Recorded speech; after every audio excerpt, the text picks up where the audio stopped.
what's up, guys? This is Tyler Carlin. Welcome to Bacon and Eggs. Welcome to Bacon and Eggs. I'm out of focus. Woo! And not in the microphone. Howdy, Oaks. Before we get started, I want to let you know that this episode of Bacon and Eggs is brought to you by Delta Dental, who is offering me $25,000 to work for Delta Dental as a DDS. I am not a DDS, and they would not follow through with that hiring process, but I see an Instagram ad for this particular job 100 times a day. So I feel like they're wasting a lot of money on me, so I'm passing that money on to you.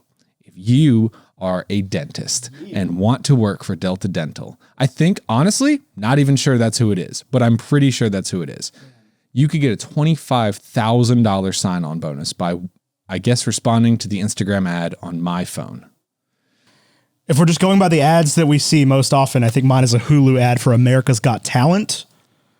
If you have a talent and want a panel of talent show judges to say, "Ooh, wow, I didn't expect to see a talent tonight."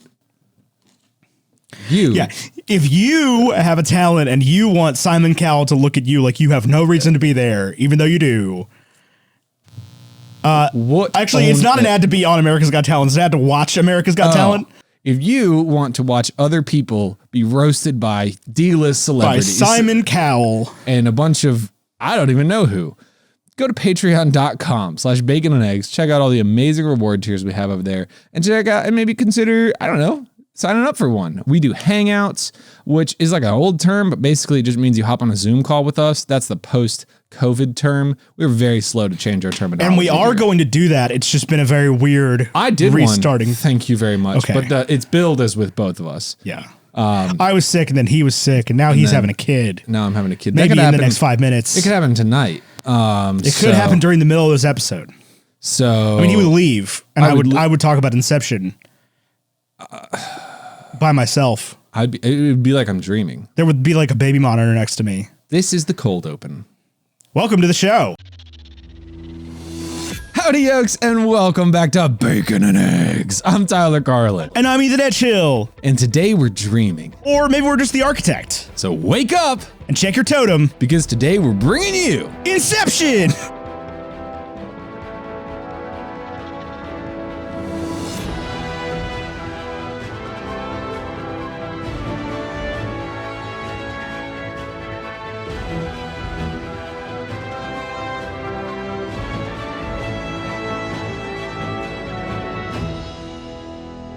Inception was directed by Christopher Nolan. I'm just going to say that. It came out 4,421 days ago on July 16th, Almost nice. 2020. Almost nice. Nice. On a $160 million budget, got a $836.8 million at the global box office, 87% critic rating, 91% audience rating on Rotten Tomatoes, and a 74 on Metacritic. I have a positive review from Stephen Hale at the Nashville Scene. Would you like to hear it? Let me hear your best East Tennessee accent. So I used to work in East Tennessee, so let me right, that's where Nashville is, right? Nashville's right in the dead center of the state. Center? Yep. Middle Tennessee State University accent. Yeah, that's in middle. MTSU. Yeah, I mean that was like the big thing. Was like you go to MTSU, you play for the Predators. It was like a whole thing. Panthers. Predators. Not the Predators. No, you graduate and play for the Nashville Predators. Oh. We were talking about the Middle Tennessee State University. No, I mean those kids, if they were anybody, they go to the U. Don't graduate and play for the Predators. That's not how professional sports works. It's not nearly as confusing as many make it out to be, but if you do find yourself losing the plot a bit, remember you're at the movies and just let it overwhelm you. That's part of the fun. I'm Stephen Hale for the Nashville Scene. And I've got a negative review here from Anthony Quinn at The Independent UK, who says, "The real cause of wonder, though, is why Nolan should have embraced technocratic complexity in the service of such a puny story." I'm not going to lie to you, Anthony Quinn freaking nails it here. So I have an interesting fact for you about this movie before I get into a positive or negative score for me. This is the first movie I ever saw as a midnight premiere. Really? I do believe so, yeah. I think I saw like Harry Potter and the Chamber of Secrets. And then... No, I don't. You didn't do them then. Yeah, they did. No. They didn't. I know I saw The Prestige at midnight, which is also a Chris Nolan film. I don't think you did. I did. I went and I saw it with the cross country team. I don't think you went at midnight. I think I did. I don't think they existed then. I mean, I remember going very late at night. I don't know that it was midnight. That was your hot take though. Before we started, No, like, that was not my hot take. like, I didn't say that was my hot take. I said that was a fun fact before we get into takes. Got a spicy take on this one. What's your score out of 100? Out of 100? Yeah. 65. I would go better than that. I would say 75. Maybe I first thought 70, but then I feel like I have to follow it up with the next sentence that I'm going to say, which is, this is Christopher Nolan's worst movie. I haven't seen Tenet, so I don't know. This is Christopher Nolan's worst movie other than Tenet. Dark Knight Rises? I love Dark Knight Rises, first of all. I think it's pretty good. Fun fact, I have never saw the issue with it. Tom Hardy as Bane, all time. Tom Hardy in this, all time. Yeah, Tom Hardy's great. Hardy's The acting here is not the issue. It almost is. Maybe a little bit from old Ghost of Jordan Levitt. It's not Joseph Gordon-Levitt's fault or Elliot Page's fault. It's absolutely not Elliot Page's fault. It is Elliot Page's writing's fault. Yeah, but it's everybody's writing. I think this is a really good case study in... Elliot Page is also completely the wrong cast for Ariadne the architect.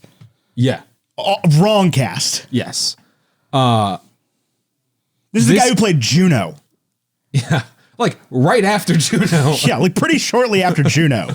To me, this is a case study in like, why is Leonardo DiCaprio... Like, can you point to Leonardo DiCaprio and prove to me that he's a good actor?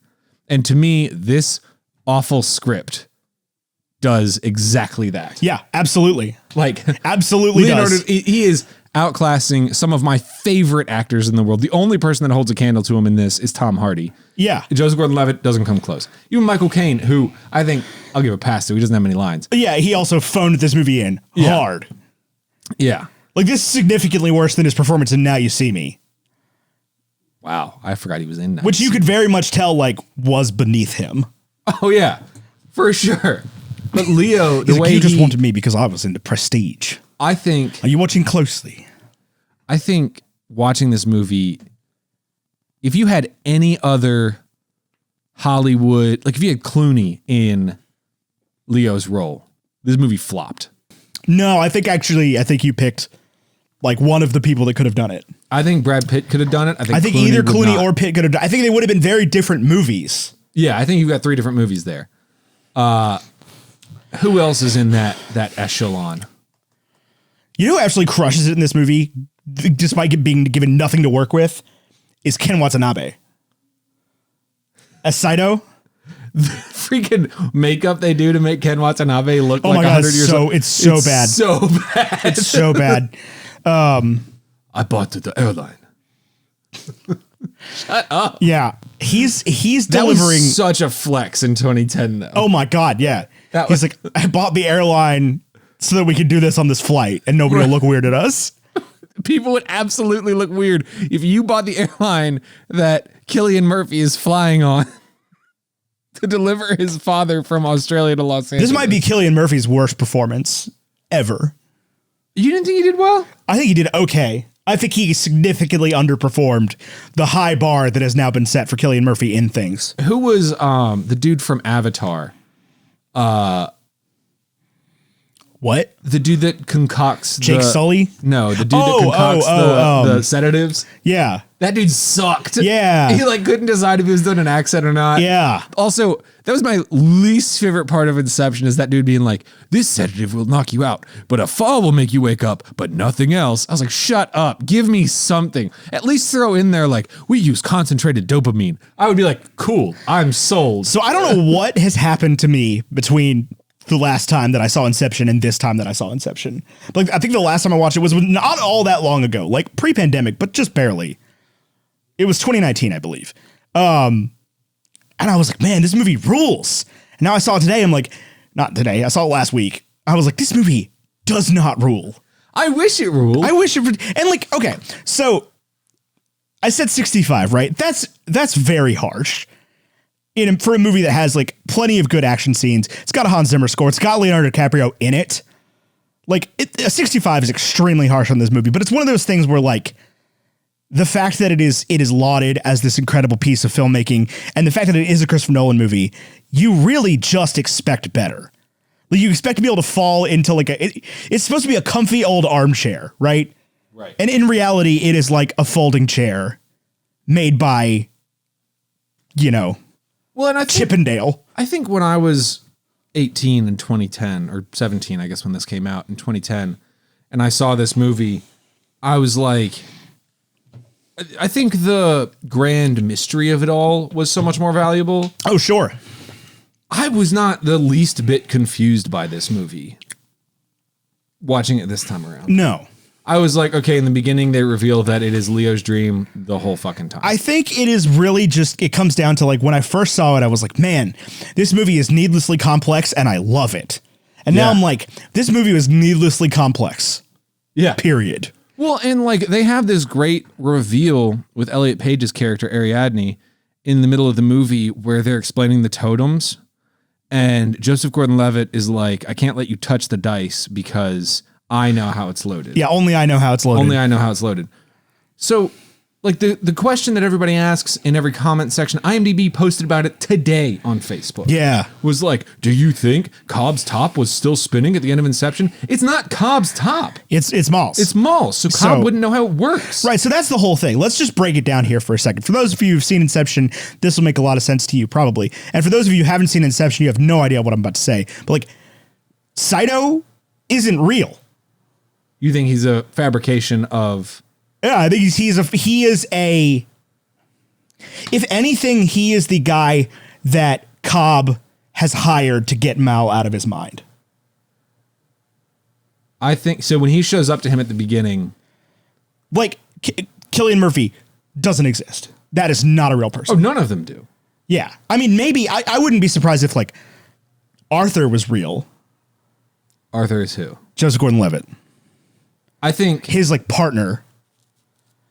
In my mind, the whole film takes place really in Cobb's dream when Mal died. I think no, I don't think so. You don't think so? No, I don't think so. I think that this is a Leo that's trying to recover, and that Arthur is the person that Leo tries to sell himself to Fisher as, the like security man. Okay. Does that make sense? Are you following me at all? Fisher is Cillian Murphy. Fisher's Cillian Murphy. Yeah, when he goes and into the that. hotel and is like, we need to protect you from your own subconscious. You're being attacked. Right. Yeah, that is what Arthur is. And Arthur is Joseph Gordon-Levitt. Arthur is Joseph Gordon-Levitt. Yeah, I think Joseph Gordon-Levitt is the security guy, and Saito is the Inceptor that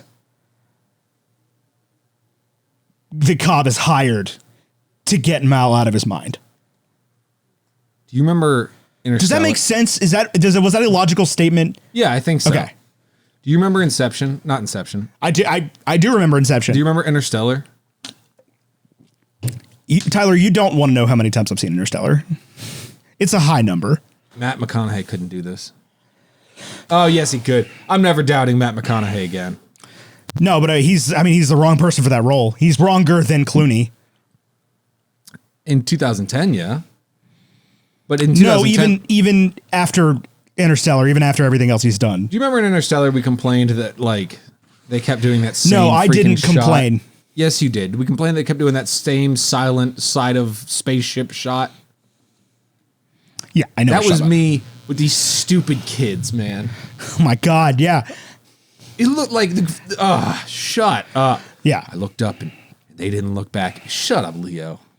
You know what your kids look like. I'll tell you what. Before I saw Inception, I couldn't have given a shit about tops. Ever since I saw this movie, I've wanted like a really nice, like machine milled like brass top. Yeah. But they're like expensive. I'll tell you sad news. Ariadne's character, they never tell you how her queen works. Yeah. Yeah, it's just a chess piece. Yeah. Like, I mean, I guess it could be the same thing as Arthur's. Like, she knows how it falls. Like, I mean, yeah. I don't know. This movie does a lot of time explaining how the dream things work. And at no point am I like, that's a satisfying explanation. so here's my least favorite thing about this. I'm sorry, I just completely covered up the point you're going to make. I do want to come back to it eventually, because I do think the dream thing could have been a lot better, and this is really the first time I've noticed it. But every time people, like, this movie has spawned the misuse of a phrase, like, as bad as Watergate. Oh, with Inception? With Inception, because people will be like, if you put like a cup within a cup, people will be like, cupception. Yes. It's not it. A dream in a dream is not Inception. Like an idea within a dream is Inception. An idea within a dream is Inception. A dream within a dream is just shared dreaming. They don't come up with a cool name for it. I'm never satisfied with Tyler falls asleep, Ethan builds the dream. Tyler's dreaming, Ethan is the architect. Yeah, I don't really know how it works. Like, you have to have a different architect for each level going down from there, and but I don't think they do. I think it's always Ariadne, isn't it? well, she's not real, so what does it matter? Yeah. None of them are real. And they never show you how the IVs work. I remember after this movie being like, that was the cheapest freaking practical effect ever. Is they just like put a little strip of gauze around somebody's wrist and then hid the little. I mean, this is every medical show movie ever. Okay, where but like they'll stand up with the IV and just like the IV just comes off. Like, no, that doesn't happen. That works. But like, just show me The IV will come time unplugged from the machine before it comes unplugged ripping out of your arm. Yeah. Yeah. But show me just one time the IV going in the arm. Then the rest of the movie you can play with it, but not You can show the IV going into the arm and then do like the Fight Club thing, like the credit, where like then you're in the dream. Yeah. Right? Granted, I mean, this movie was made in 2010, not 1998. Let me be clear. It doesn't have a soundtrack by the Chemical Brothers. It's not The Matrix. I do like this movie. I would watch it again. That's what I said. Yeah, like I will always, if somebody's like, oh, you want to put Inception on, I'm like, yeah, obviously. I have 2.5 hours to kill. Obviously. I mean, it's long. It is long. It doesn't end. It's on Tubi, which if you watch it on Tubi. I got 7 straight minutes of ads on Tubi. Speaking of ads, I do just want to remind you that this episode of Bacon and Eggs is indeed brought to you by none other than Aspen Dental, where you can get a $25,000 sign-on bonus, star terms and conditions apply. Your future is anything you want it to be, so dentists dream big. Control your own schedule at Aspen Dental. I think I said Delta Dental before. So you did say Delta Dental. I wasn't going to ask about it, but like that doesn't really make a lot of sense. The first thing on my Instagram is an ad for your niece. Is it an ad or just a picture? No, it's just a picture. Okay. It's actually Addison Photo Dump. Oh man, that's a bunch of really good pictures of my niece. Yeah. She's a cute little kid. She's not nearly as snotty as my kids. Okay, I've got an ad for how to release a single in 2022. And I just got a push notification from Reddit, and I don't know how to turn that off. That's annoying. I would never, ever want a push notification from Reddit. Yoke community. Are you Redditors? Do you Reddit? Are you looking at like recycled TikToks on Reddit? I mean, I specifically look at like one r/. What is it? r/iRacing. Subreddit. That's what they call those. I follow. You see what I deal with? I follow TCG. Do you see what I deal with? TCG community, I think is what it's called. People always be like, look at this poll. I don't care. You're a stranger on the internet. You could have pulled anything. Somebody has to open the pack with the giant Pikachu. Literally every single push notification I get, because again, I don't know how to turn them off. It's not obvious. I've gone through every single setting. It's like Discord. They like hide it in there. And I'm notoriously bad at turning on notifications. I'll usually just deal with them. But like every single one on r/iRacing is just, this motherfucker blew my car up.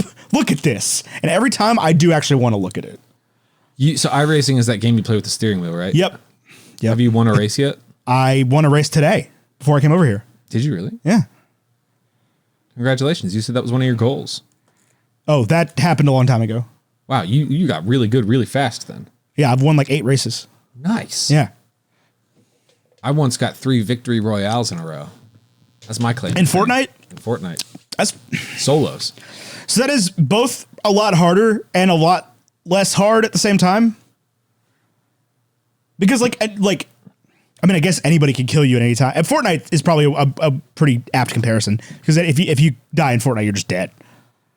I think here's But, my like, so- caveat is I'm pretty sure Fortnite, since whenever it first came out, has developed a pretty good ladder system, and I was just playing against like people who had literally never played a first person shooter before. That's definitely how I got my win. Oh, okay, cool. Then I don't feel like I'm cheating. No, you're not cheating. Okay. Like it is iRacing has a very good ladder system, and I have just not focused on getting my so there's 2 rating systems. There's like your safety rating and your I rating. And your I rating is how good you are, and your safety rating is how safely you drive. So I focus on leveling that up because that's how you get access to more stuff. Right. And not focus on because if you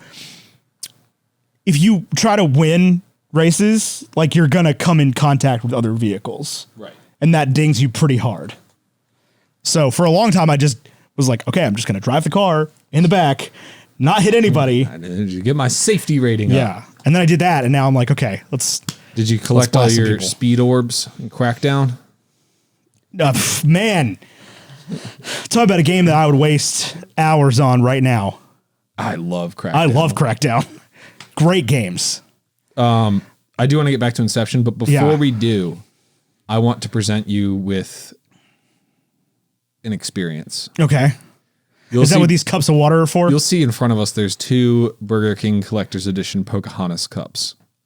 Are they that both has- Pocahontas? Yes, they are. That has nothing to do with it. That has nothing to How do old are with those? it. They're from 1998. Okay, so they probably lead in them. No. We opened them last year. The Garfield mugs did. Okay. You don't remember that? No. When they were yeah, the Garfield mugs are killing people. Nice. Yeah. Well, I used these in my parents' house my entire life, and then Emily had a brand new set that her dad gave us. Wild. And so we opened them about They don't get the lead in it like over time from the water. They No, put I the, know that. What was I reading recently? Speaking of the lead, dude, classic Fantastic Four comic books frequently talk about how the Human Torch is swindled by asbestos because there's asbestos in all the buildings. Yeah. They just And can't. it's flame retardant. Yeah. Asbestos was really good at the thing that it was supposed to do. It did just give you mesothelioma.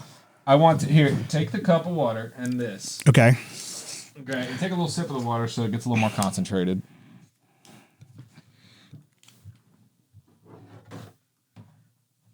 Maybe a little more than that. And then I want you to put it in, and I'm not going to tell you anything, and I want you to tell me where your brain goes. Okay. You're gonna have to use the little packet to stir it up a little bit. It is carbonated when it comes out. I got a little Oh yeah, I got a little bit in my mouth too. bit of dust in my nose. You know I'm a big fan of instant beverages, right? This is a weird thing about your friend Tyler. Yeah, I do know this. It is very berry scented. I think this is going to be I'm very curious to hear your reaction to this. Okay. I had a very specific reaction when I first tasted this.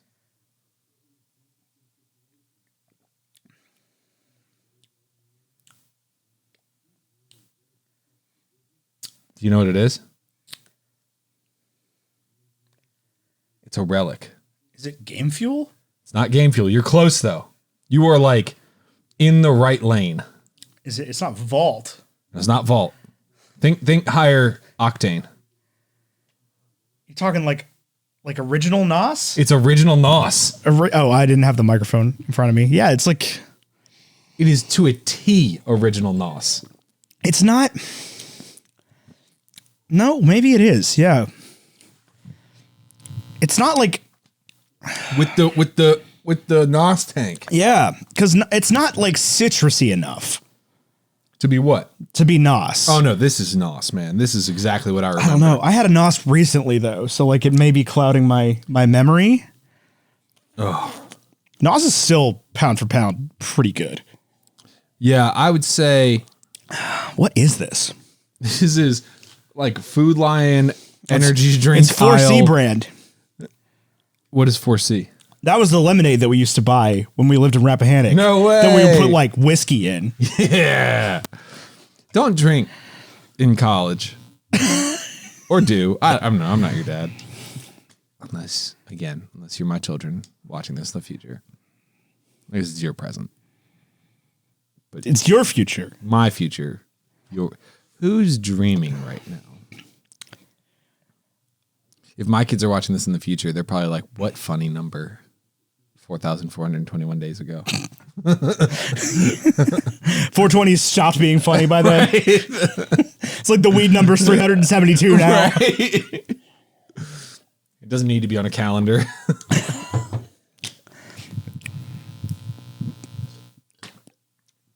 That was all I wanted you to experience. This stuff does kick too, just so you know. Okay. Well, Kicks so did the like- original Nos. It kicks like pre-workout. You know those bottles are worth like $100 now, like empty?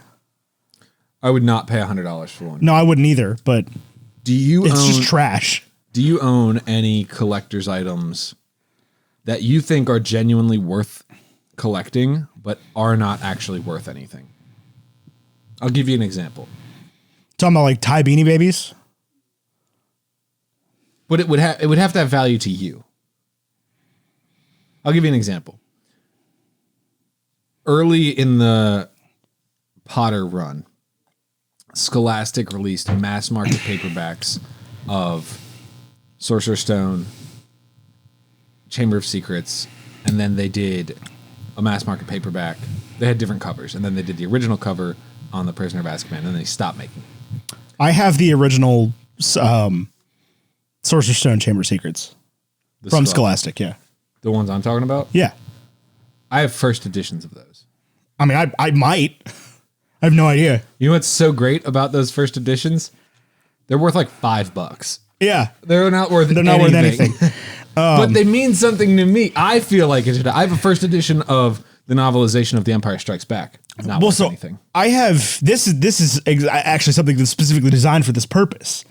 Is that I have like signed hardbacks of all the John Green books, And they're not worth and anything. they're not worth anything Because he signs everything. he signs everything. Yeah, But they mean something to you. they mean something to me specifically because I like went out and got. I mean, all autographs for the most part are worthless. I don't have a lot of autographed stuff. I think within 10 feet I'll of tell you me- what I do have that's probably worth absolutely nothing, but is important to me is a Harry Potter and the Sorcerer's Stone like movie poster. Ooh, Like, that's a cool from one. like the front of the movie theater that they were like going through and changing the movies out while like my dad drove by. He went up and he's like, "Hey, can I have the Harry Potter one?" And the guy was like, "Yeah." Just gonna throw it away. That is a cool one. So it's cool because my dad got it for me. It's probably worth literally nothing, but like I'm never gonna get rid of it. So I'm rereading that series right now, and I'm on the second book. I think the author... Tell you what, people do just be emailing me. So I'm rereading that series right now. The Harold and- Potmaker books. Yes. And I'm on the second one. And I think... So you exist and work for the theory community. Right? Yep, You have to talk about this at work. I do. Yes.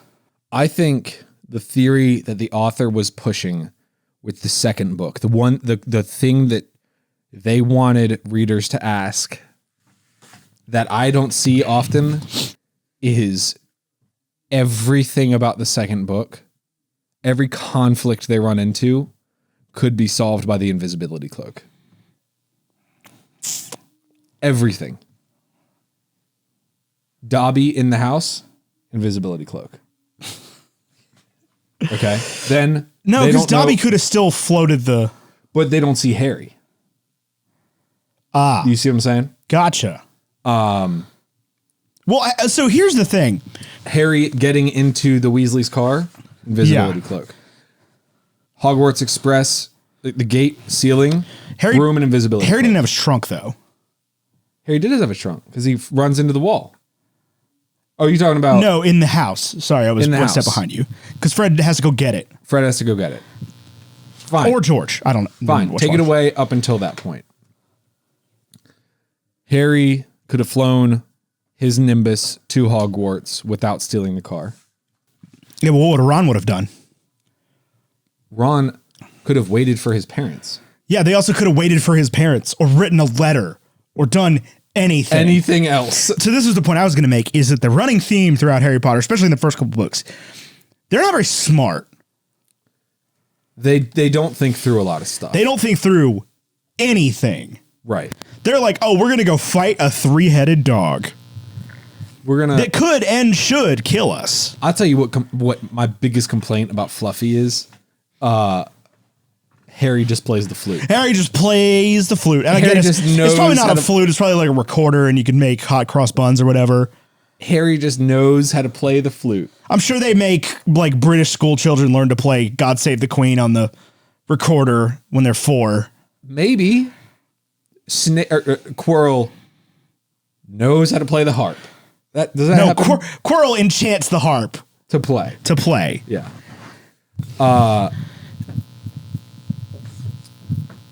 Which is like wild that I mean, I guess honestly J.K. Rowling perfectly predicted like modern pop music, because like bands like the Weird Sisters are like making music in a world where music will make itself if you let it.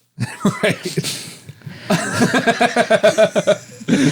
But like they can enchant guitars and stuff to play. To just play. There was something else that happens. Oh, the whole like, how are we gonna get into the Slytherin common room and listen to Malfoy talking to somebody? Invisibility cloak. Invisibility cloak. Yeah. Easy. Solved. Just follow him. Just follow It's not him. Right. Just follow him around all the time. He will talk about it. If he's attacking people, he'll talk about it. Additionally, how would you fight a basilisk? Invisibility cloak. I think this is my theory. The invisibility cloak would protect you from the gaze of the basilisk because it cannot see you. I think that invisibility cloak would protect you from the gaze of the basilisk. Yeah, for sure. But they hadn't. For sure. That's the thing, is the author hadn't come up with that yet. Right. Hallows didn't exist. Horcruxes absolutely didn't exist. I think author forgot about the invisibility cloak for the bulk of that book. Yeah. I'll tell you what, she does have Nearly Headless Nick break the vanishing cabinet in that book. Harry also hides in the vanishing cabinet in that Yeah. book. Yep. The other one. Yeah. I think that would have been a cool little Harry opened the door and saw a different room, right? Harry opens the door, sees James McAvoy, closes the door, opens the door at Hogwarts. Is James McAvoy? No, he's Mr. Tumnus. Oh. No, I meant like if in that scene in the book, if it was like Harry opens the door of the vanishing cabinet and no longer is he in, was he in Flourish and Blots? No. No, he's in Borgin and Burke's. Borgin and Burke's. What's evil Flourish and Blots? Borgin and Borgin Burke's. and Burke's. Borgin and Burke's. Flourish and Blurts. Harry doesn't want Gilderoy Lockhart to see him and mess with him. Invisibility cloak. Harry doesn't want Colin to follow him around. Invisibility cloak. Like, the uses here are endless. And the whole issue is that people keep seeing Harry. And we know it was Bro, if I returned was from- Harry Potter, I'd walk around in that bitch all the time. People are looking at me weird. They think I'm the heir of Slytherin. Right. My dude, simply put the cloak on. Harry hasn't been in class in a while. Appear in the most convenient bathroom nearest the class you're going to. Man, Harry Potter sure does piss a lot. He spent a lot of time on that 3rd floor girls' bathroom. Or is it the 2nd floor in that one? I believe it's 2nd floor. I'll tell you one thing, though. Those books, man, author sucks. God, are they good. Now, here's the question. If the stairs can't see Harry, do they move for him? Can he ever get to class? Just follow the Slytherins. So your brothers are doing a series of books right now that are series of books, series of videos that are what if Harry was a Slytherin? Yeah. And it's surprisingly interesting to constantly be coming up with that crap. I think that is one of the things that I think the author wanted you to think. It's throughout the extremely whole different, series. at least the way we're thinking of it. Extremely different. How so? Well, so basically the conception there is that Harry doesn't meet Draco at Madame Malkin's for whatever reason. Right. And then just like doesn't have any reason to not hate or to hate Slytherin. Right. And so like doesn't ask the hat for anything and the hat puts him in Slytherin. But then like he is around Draco a lot more. Right. And they like not become friends, obviously, but he doesn't like have that bad relationship to start out with. And I don't exactly remember what happened in the first one, but I remember in the second one, the big plot point is that Tom takes Draco into the chamber and not Ginny. Oh. Because when Harry gets the book, the diary, Malfoy like sees him with it in the common room. It's like, yo, that is my dad's, dude. Like, give it back. And Harry's like, oh, okay, cool. It's a book that does nothing. Like, cool. There you Neat. go. But then, like, Harry, the heir of Slytherin, like, Harry believes that he's the heir of Slytherin because he's a Slytherin. And so he just, like, talks to the basilisk and, like, calms it down. Oh, that's not bad. Yeah. And, like, I do like Harry the Harry saves stabs Draco. the basilisk with a sword thing, though. I do like that as well. But in this one, Harry gets to ride the basilisk down to the mer people in the second task in book 4. Oh. And like erupts out of the water with a bubblehead charm on a basilisk. Kills everybody in the crowd. No, because Fawkes still comes, because Fawkes is Dumbledore's pet. So Fawkes still comes to Harry's rescue. Forks. Fawkes. Forks. It's not Forks. I hate you. Stop. Comes to Harry's rescue, still pecks the basilisk's eyes out, but instead of Harry's wound, it heals the basilisk so that it can see but not kill. You know, I would say the second task, one of Harry's few dilemmas that the invisibility cloak would not have helped with, yeah. Yeah, the maze, Harry's invisible. Good luck. Good luck. Oh, Sphinx. Yeah. Doesn't even see him. Blast into Scroot, not a problem. Not a problem. Simply does not blast. Victor Crumb doesn't see him. Yeah. Cedric, I hate Cedric Diggory. What a dumb concept. Oh, Cedric doesn't die if Harry's a Slytherin. What about Neville? Is he the chosen one? No. Still Harry's still the chosen one. Still the chosen. I mean, the books are about Harry Potter. That's true. Like, Voldemort still tries to kill him. Can I, as long as we're changing the plot a little bit. Yeah. Also, this is fan fiction. This is what you're doing. It's Oh, I fan know. Fiction. Yeah. Okay. You're fan fictioning. I mean, I'm not making the videos. You're sitting in the office saying, well, hold on. What if? Yeah, exactly. Yeah. Yeah. But also I'm not sitting around like, and then Harry and Draco. There's a little bit of dreary going on with your little Harry's a Slytherin. Oh, there are a lot of dreary shippers coming in with their hot takes about these videos. That's for sure. I do think, here's how I fix Cool whiteboard. the fourth book. Scrap it entirely. No, if there's any book you're scrapping, it's 3. Wrong. It's side quest. It has no purpose. 4 is a side quest. Nope, 4 has Voldemort in it. The whole quest is to bring Voldemort back to life. I understand that, but it's also not the whole quest. The whole quest is beat Victor Crumb in not Quidditch. And also, who is Cedric Diggory? Okay, but like 4 is important because Voldemort comes back to life. But I'm saying the scene in the graveyard doesn't have to be the end of the Triwizard Tournament. There shouldn't be 2 cups. And also, you shouldn't take the Patil sisters to the Yule Ball. Harry takes Ginny. That's where that starts. Harry goes to Cho. Cho turns him down. Yeah, Harry goes to the girl that likes him. Harry has to be violently bad at talking to women for like all of the books. It's important. The scene where Harry and Cho are in... Also, no, it's not. What does that have to do with defeating Voldemort? It has nothing to do with defeating Voldemort. It has to do everything with the fact that J.K. Rowling is a lesbian. How does...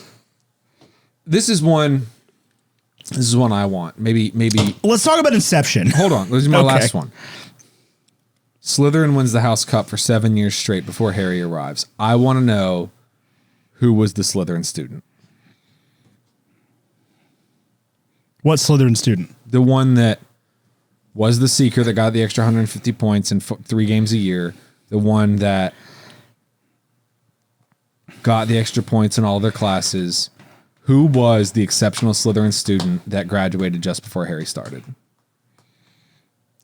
Dronko Malfoy? Was Tonks a Slytherin? No, they're a Hufflepuff, right? Yeah. I gotta know. That's my question. Well, because you gotta remember, Tyler, nothing before or after Harry Potter and Hogwarts matters at all. I know. Except for Charlie Weasley and James Potter. But that's my thing, is like Bill and Charlie are coming home every summer being like, hey guys, you know what sucks? Slytherin. It's where all the dark wizards are. Let's start talking about Inception again.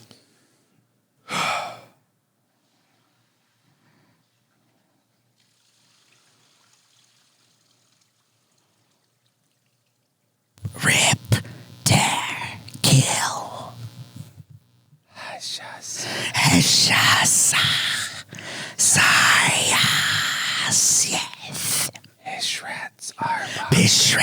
Arbok. To the one person watching this, Who got that? Congratulations. you can be on the show. Nope. Well, not really, but we'll put a picture of you right here. This is a picture of Megan Glassman. There's 0% chance that anybody gets it before the shows come out. To the point where I could put them in here. Are you going to put a picture of Megan Glassman right here? No. Do you do any of that? Is my Twitter handle right here? I mean, it has to be now. I don't really use Twitter. So I used to be on that Twitter game, and then I deleted it for a while. And then at work the other day, somebody was like, oh my gosh, I'm so funny on Twitter. And I was like, okay, here we go. And I pulled up Twitter and they have like 800 followers. And I was like, I'm not going to say anything. I'm not going to say anything. I'm not going to say anything. I'm not going to. And none of it was original tweets. And I was like, I am not going to say anything. I am not going to say anything. I am not going to say anything. And so and then I went to my homepage and everybody was mad. And I was like, okay, I don't like this again. So I deleted it. Most of the things I would tweet are me talking about TikToks, so I don't tweet them. I've caught myself since I deleted it being like, oh man, I wish I could tweet about this. And then I'm like, you know what? Maybe the world doesn't need to hear that thought. Right. And then I just don't tweet it. And then then you text me instead. Right. Yeah, for sure. Ethan gets my brand of humor. I texted you today something I thought was hilarious. I bet nobody in the listeners would think this is funny. We could do a whole series on visits from Tyler in the Washington Commanders Facebook comment section. But this was my text to you.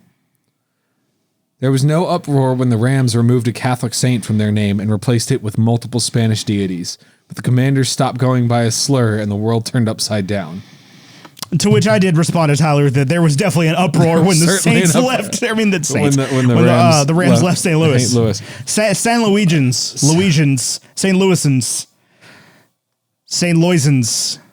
I think they're just called Enterprise employees.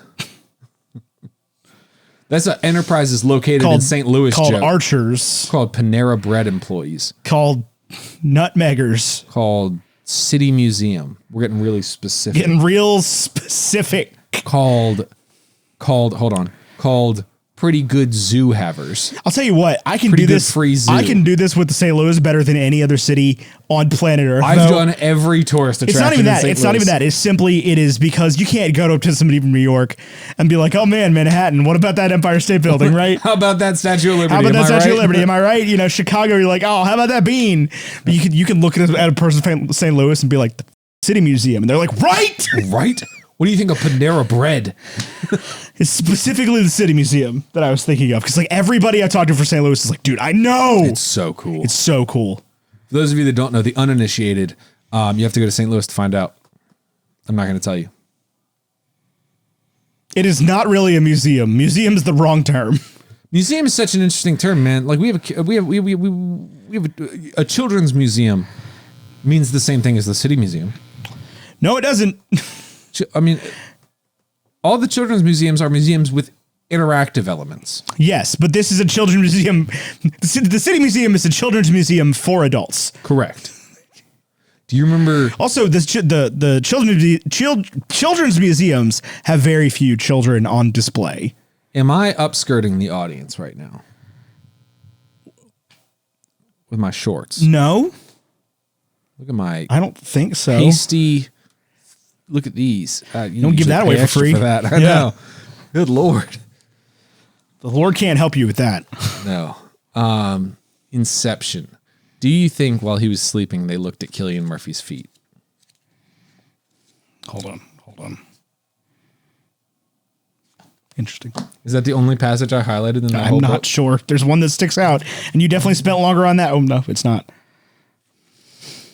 Maybe for the hash browns, we'll read highlighted passages from Tyler's copy of Franny and Zoe. You've come up with like 19 different ideas for what we're going to do in the hash browns now. I do know that I did not watch She-Hulk You yet. son of a bitch. Franny and Zoe is a J.D. Salinger novel about the characters Franny You and Zoe. highlighted this line that says, "Your heart, Bessie, is an autumn garage." I don't have a fucking clue what that means. But that's some good... That's a good Who line. writes that? It's a good line. This is back when people took care with every word in a book instead of just trying to write as many pages as humanly possible. I've read a lot. I mean, collect the bag. Don't get me wrong. I've read a lot of Renegades. That's one book, but I've read a There's lot. a lot of There's Renegades. lot That's of a long words book. in that book. There's a lot of words in that book. I've read a lot of Lost Stars by Claudia Gray, which is a freaking. I'll tell you what, banger of a book. I got fairly into like new adult romance books last year. Not like porn romance. You read the Blue Alien thing. What Blue Alien thing? Oh, you didn't. You weren't there for Ice Pick Barbarians or whatever. What? There was like a Blue Alien barbarian smut series that got really popular, and like everybody who like reads normal books was like, actually, this one's pretty good. No, but I read a bunch of like I don't know, like the Emma Lord books or like Yeah, the Emily Henry Yeah. books, and it's just like, man, you spend a lot of words talking about how you want to bang that guy. You could just say it. J.D. Salinger would have just said, I desired to lay with him or whatever. With that phony, Yeah, with that corny phony. that corny phony. He does waste words a lot too. That's I think what makes it so good is that every wasted word is so valuable too. Yeah, it's the opposite of The Great Gatsby, where not a single word is put to waste. Great Gatsby is a fantastic. This is welcome Now, to Nick- classic literature with Nick- two white dudes who own property. Nick would have spent 18 pages talking about how he wanted to fuck that guy, but you wouldn't have been able to tell. I need to read Gatsby again. That's probably around here somewhere. Probably. You should read Gatsby. You should also read Tweet Cute by Emma Lord. I own both of those. They're basically the same book. I don't think they are. They're about a star-crossed New York romance. Nobody in Tweet Cute gets run over by a car. No, but the girl does get like brutally doxxed on the internet. That's brutal. There's a lot of things that happen in Tweet Cute by Emma Lord that are not okay. That reminds me of Emma Lord, who lives at 367 Main Street. Her routing number 061000314. Her account route. I don't know if that's a real bank. It feels real. It's 9 digits. I got that part right. Well, she lives at 367 Main Street. She does not live in Manhattan. Correct. Because that's where Casey Neistat lives. No, he lives on Broadway. Yeah. And that's his office. There isn't a Main Street. No, it's, what is it? What do they call it? What? What is Main Street Manhattan called? Broadway. Oh, that's Broadway? I believe so, yeah. I thought that was Bravo. It's either Broadway or Wall Street. Wall. It's pronounced Houston Street. I know that much. I don't. I've been watching Friends lately. That sucks. No, I disagreed. Friends slaps. No, Sorry it doesn't. about it. No, it doesn't. Sorry about it, man. There's some bad writing in there, but there's also some really solid stuff. Yeah, but like there's so many episodes that are just and seasons that are entirely skippable. That makes it a bad show. I like I'm just gonna Friends. touch your books that are over here. I like all those It's books. episode 2, Attack of the Clones. I don't think there's anything highlighted. In There's that an one. underline- The underline. I literally- right there. What is it? What is it? And was Django the Rocket Man Obi-Wan had seen in Coruscant that night when Padme Amidala had been attacked? That's a whole paragraph for some reason. I'm not saying R.A. I don't even Salvatore. think that's a sentence. I'm not saying R.A. Salvatore nailed it with Attack of the Clones, but he did write like all the D&D source material, so I thought it was a fun little... Obi-Wan's gut told him that Django was. But how did that jibe with the man also being... How did that jibe? J-I-B-E.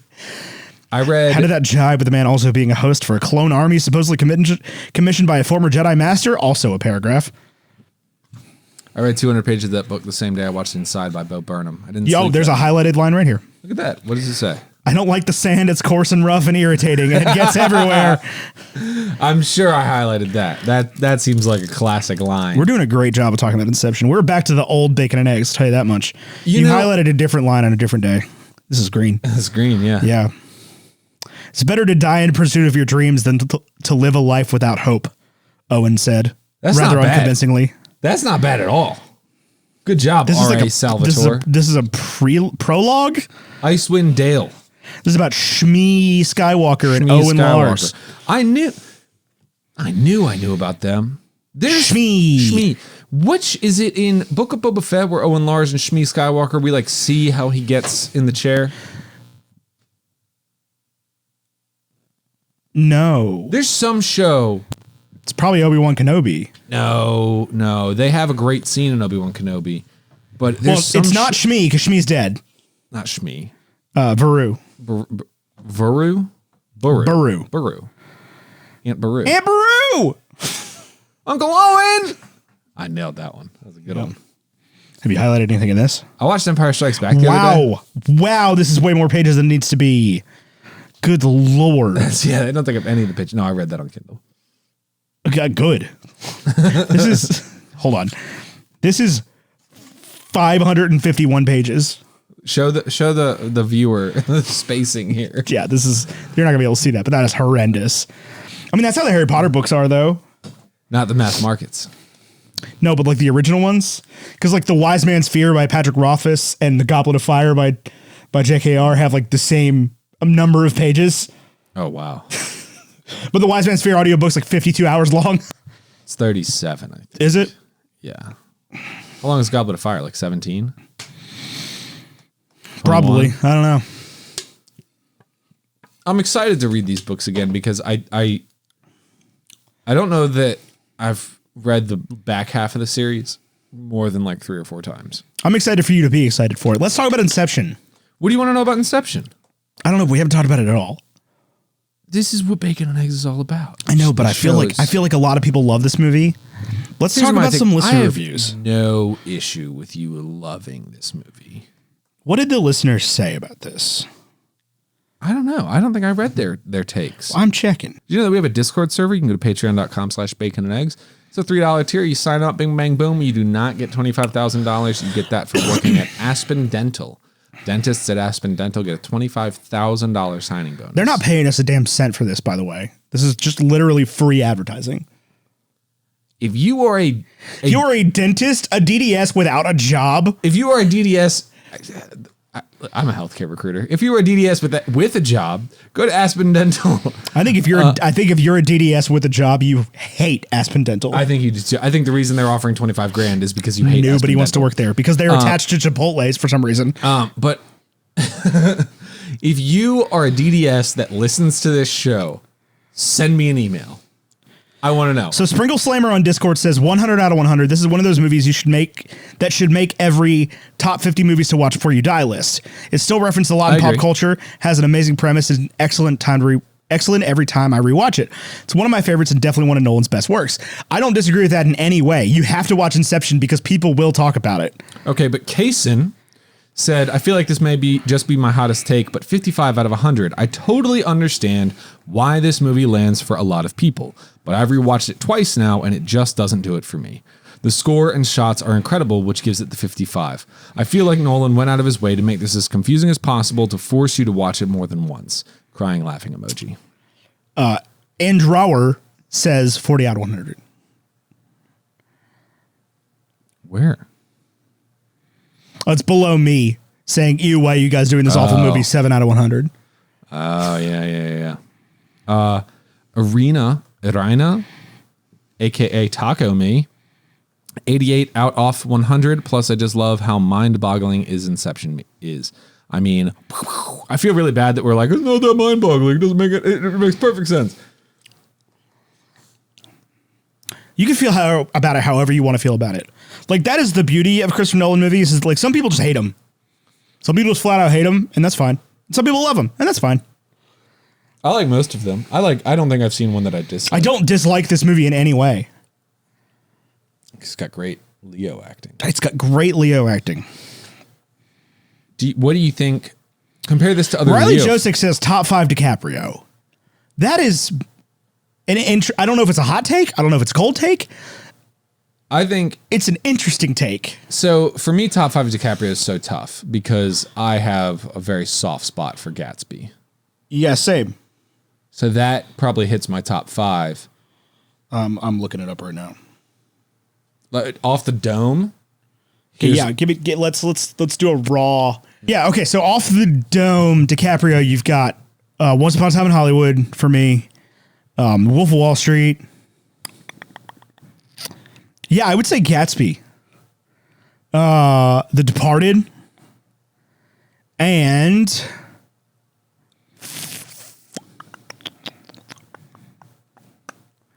I really don't know, man. There's a lot of them. Let me do mine. Okay. You've got Catch Me If You Can. Yeah, that's 5. Yeah. Yes. Okay. Wolf of Wall Street. There are so many movies that are like he's rarely been in a flop. Wolf of Wall Street. Titanic. I really like. I know you don't like. I think, but if you're talking Leo performances, I don't think you can discredit it. I think that you absolutely can.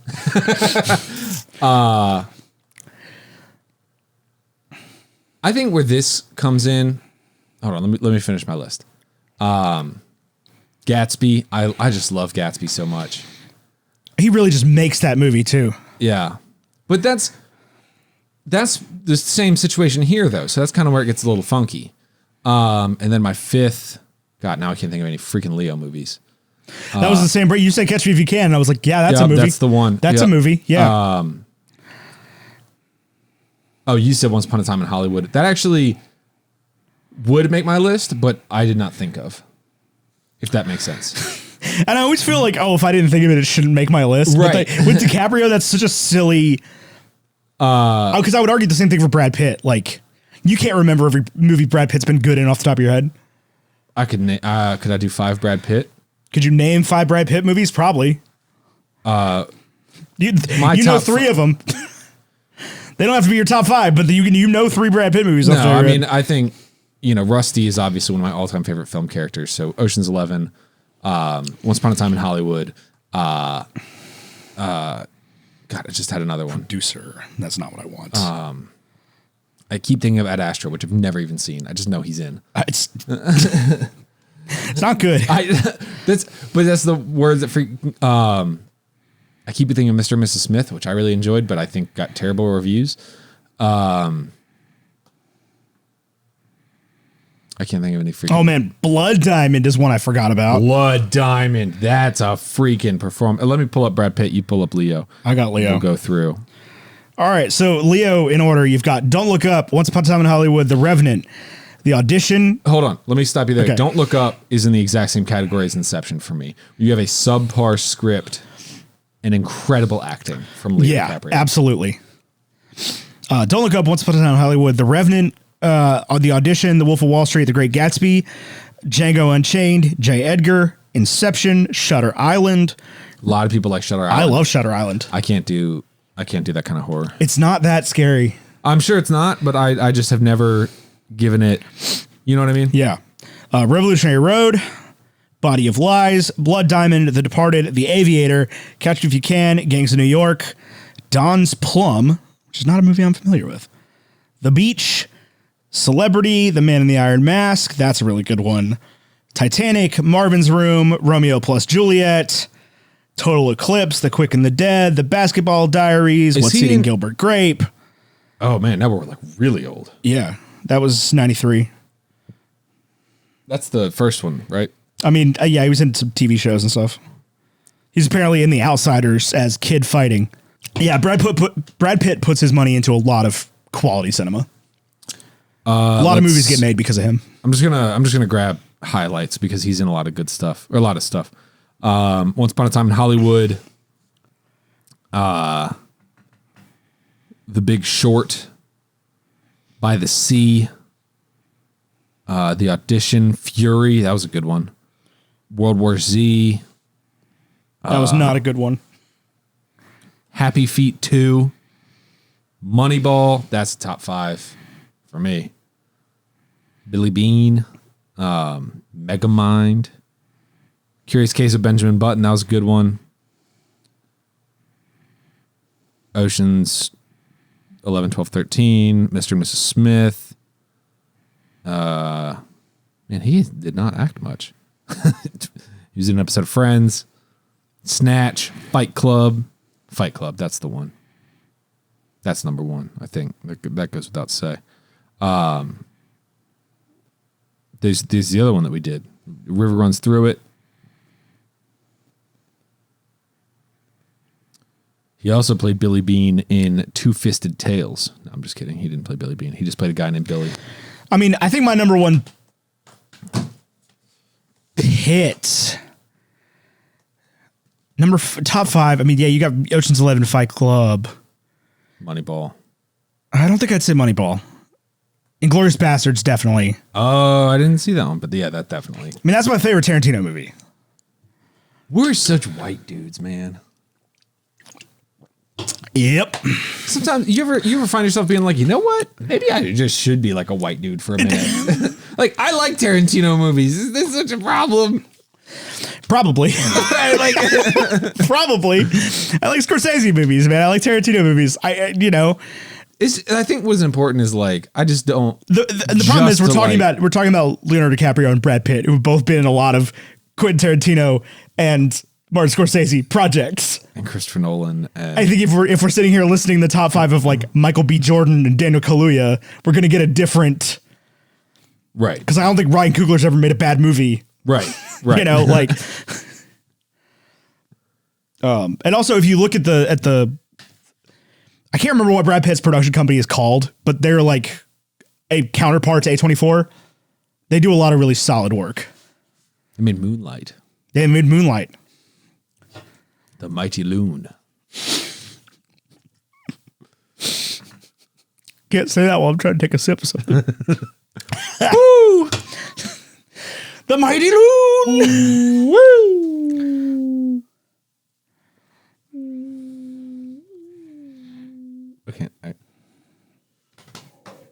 I got nothing. I got nothing.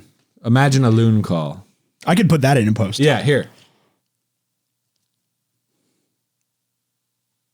That was a loon call. It was pretty good. That was great. Fantastic.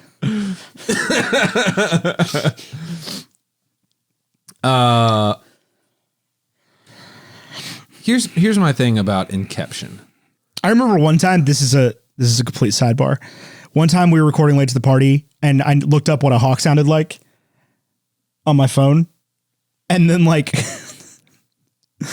it accidentally kept playing the like hawk sound video, except it was mostly just like, it was like a 20-minute video and it was mostly not hawk sounds. It's mostly just like nature sounds, but I had the volume down low enough so like the nature sounds were pretty much inaudible, especially since we all had headphones on. But the hawk sounds were very audible. All of a sudden, my phone just makes a hawk screech. It adds a little bit of ambiance. A little bit of ambiance to the. I've been listening through not another D&D podcast, NADPod. So good. Yep. It's so good, but I think this was like 3 years ago, and I'm only like 16 episodes in. But I need whoever's editing it to stop putting like bug noises in, because it is just a loop of bug noises.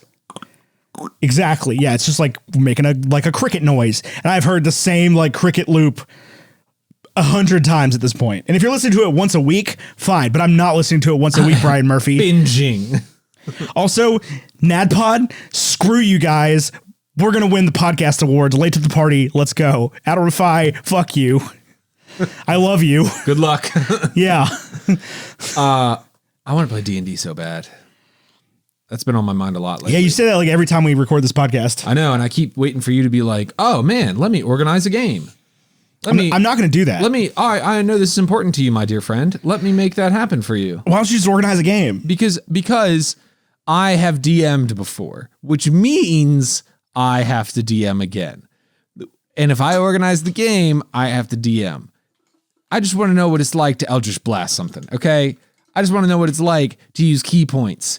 But I don't get that. I don't get to do that. I get to my orc attacks you. Yeah, but I'll DM it. I don't care. I'm not doing the legwork of the setting up though. It's not happening. Roll for damage. Also, you're the busiest human alive. I have 3 children. I have a daytime, full-time job. I got a text message from a client while we were recording this. Yikes. Don't miss that. I mean, they don't need me. They did send me a LinkedIn message. Oh, during this time. Gotcha. To say, can we meet tomorrow at midday? Have you heard about this term that the Gen Xers and the Boomers are using now called quiet quitting? Ethan, I am a LinkedIn influencer. Have I heard of quiet quitting? Of course, where you go to your job and do your job and leave? And leave, yeah. And yeah, it's supposed to be a bad thing. God. I think there's 2 schools of thought here. The LinkedIn influencer, the person inside of me that is privileged enough to hustle, hears about something like quiet quitting, which is like, I'm sorry, this is what 99% of people were doing at work anyway. You're not reinventing the wheel with this one. Maybe in Silicon Valley, here in the Roanoke market, we give like 80% at work. There's no 115% here. Here's the 2 schools of thought. One, yeah, obviously, that's exactly what you should do. You should go to your job, do your job, and leave.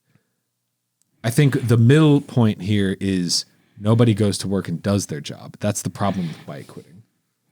Sure they do. No, I think for a lot of people, quiet quitting would be a dramatic step up from the work they're currently putting in. Especially people who work from home. It doesn't matter what work you're putting in. Like if you're putting in enough work during the day to not get fired, that's on you, bro. But like nobody can or should be allowed to expect things after your contracted work period of you. No, I'm with you on that. Yeah. But if you have ever been on this is how to keep your mouse moving TikTok so that it looks like you're busy while you're folding laundry. I mean, you have done quiet quat. But okay? also like you done Ben quit. But also that behavior is insane from the part of the employer.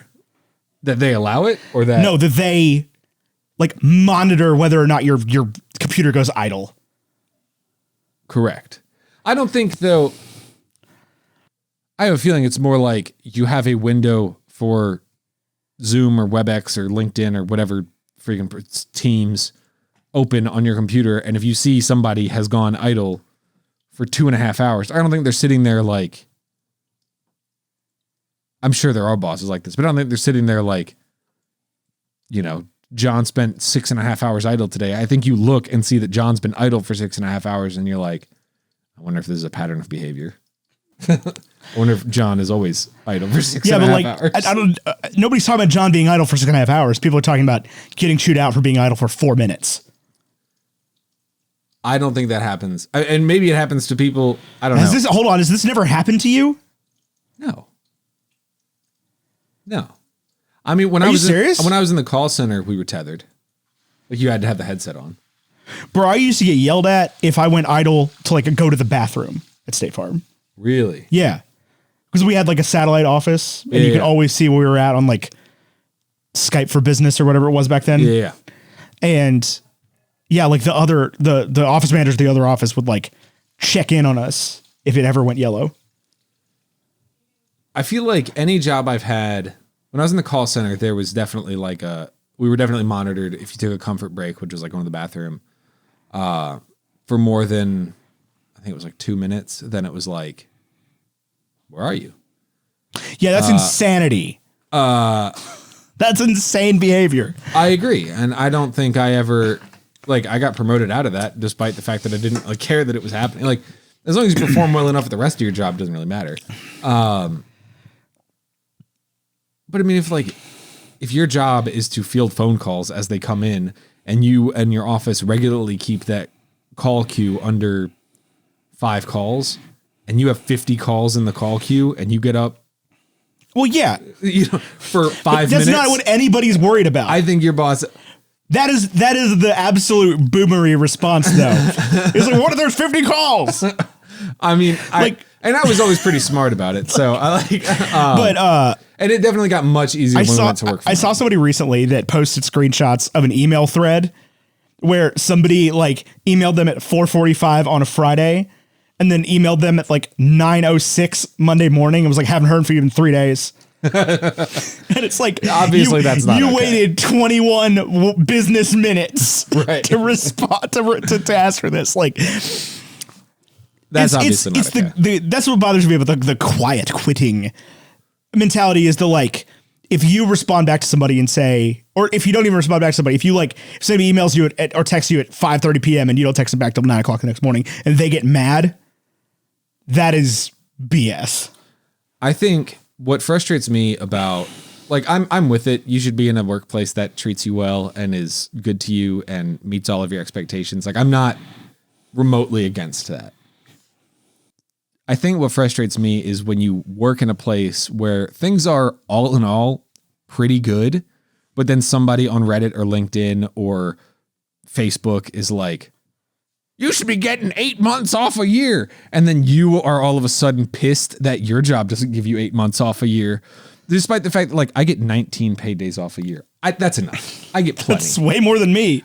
Right. That's way more than me. That's plenty. I get, but my company doesn't pay 100% of my health insurance. No, that's true. And so that, like, I have to deal with that. I don't get.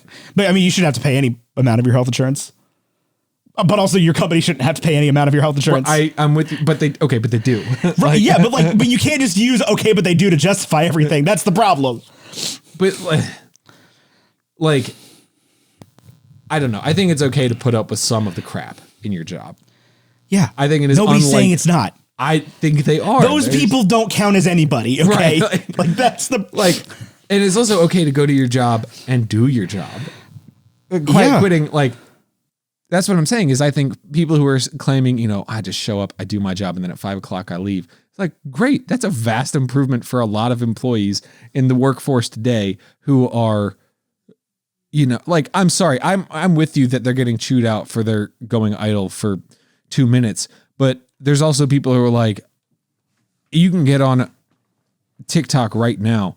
You want to know why Google's laying off 900 employees? It's because if you go on TikTok, it'll be like, yeah, I work from home for Google. I got everything done in the first 20 minutes of my day. And now I'm running my mouse mover for the next 7 hours and 40 minutes. I wonder why they laid off 700 employees.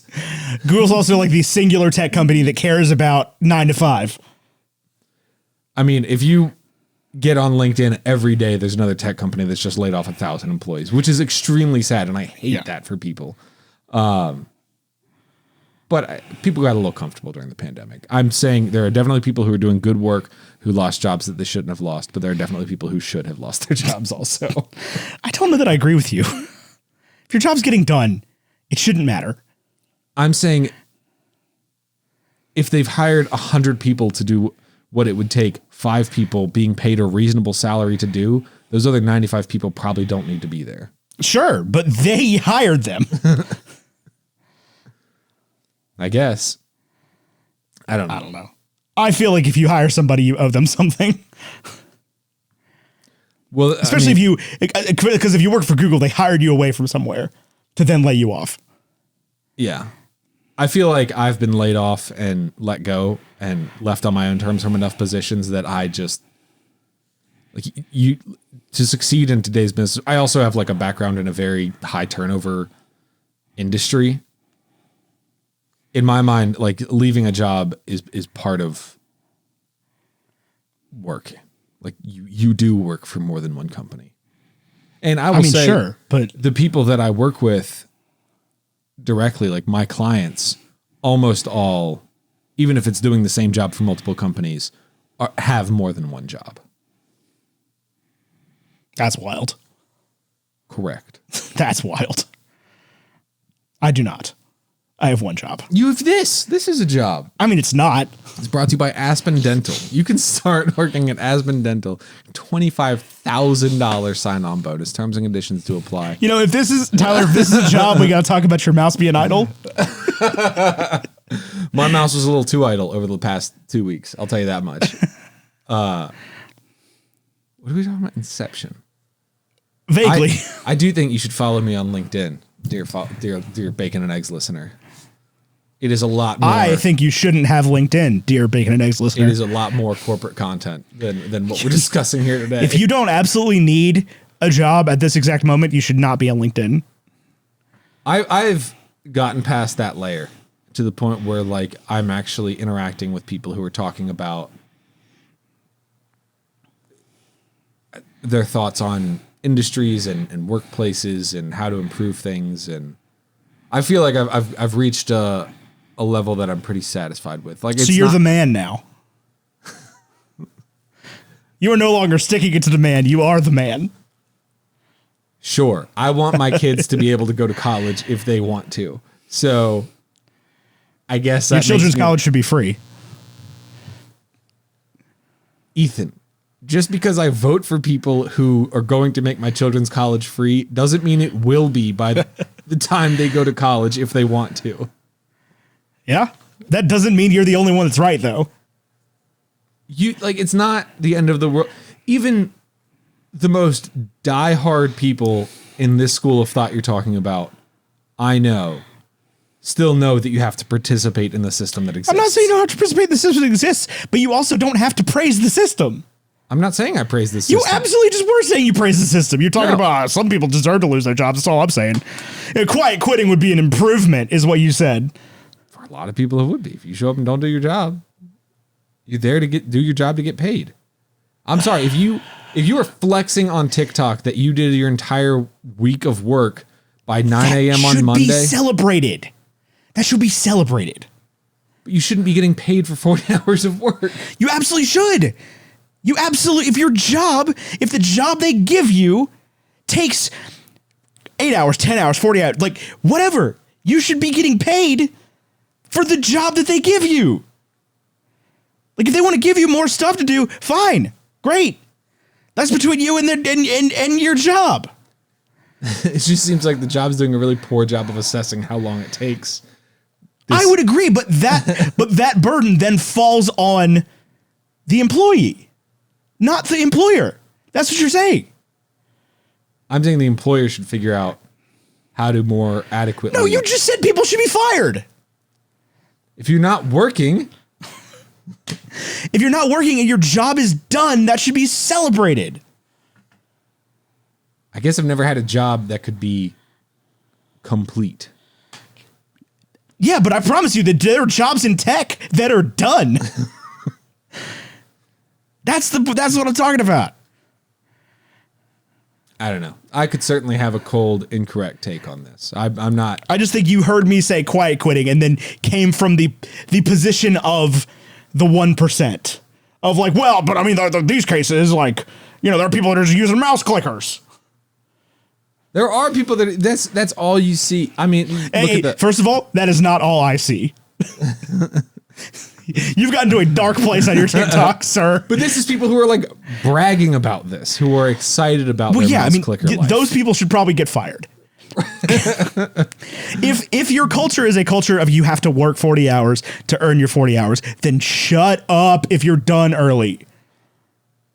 Yes. Keep your mouth shut. Correct. It's that thing of like, we were out of work 2.5 days ago. I saw a welder with a paintbrush today. I think about the call center, right? If the metric was you have to take 75 calls in a day, that's like the minimum metric, right? Yeah. And you are very efficient on the phone and you've knocked out 75 calls by 10 a.m., people are still calling for the next 7 hours. Yeah. You still have to answer the phone. Yeah. Be less efficient. Sure. Yeah. But that's the thing is like if you're less efficient, if you have a sudden efficiency drop, you get fired. If you don't work 40 hours, you get fired. So I think, but that's like when I think about the call center example, if I was able to take 75 calls in 2 hours from 8 to 2 or 8 to 10, me slowing that down, like the manager in me is saying me slowing that down is not being less efficient. It is building a better relationship with the person on the other end. Probably, but you're also not hired to take 75 calls. You're hired to take calls. From 8 to 5. From 8 to 5, yeah. Right. If you're hired to take calls, there are some jobs that aren't done. Like my fiance is working right now. And that's the other thing. She is a nurse. Right. Nursing's not done. She is nursing from 7 to 7. Right. She works 12s? Yeah. Nurses love 12s. No, they don't. No one loves 12s. Well, I think nurses, the nurses I hire love 4 days off. Yeah, well, ICU nurses complain about 12s. They would complain about 10s. They would complain about 8s. They will complain about working because their job is hard. Yes.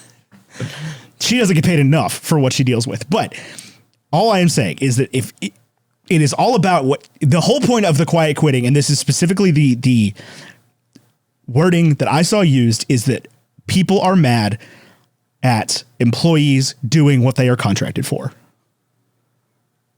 which is to do XYZ and then go home. Correct.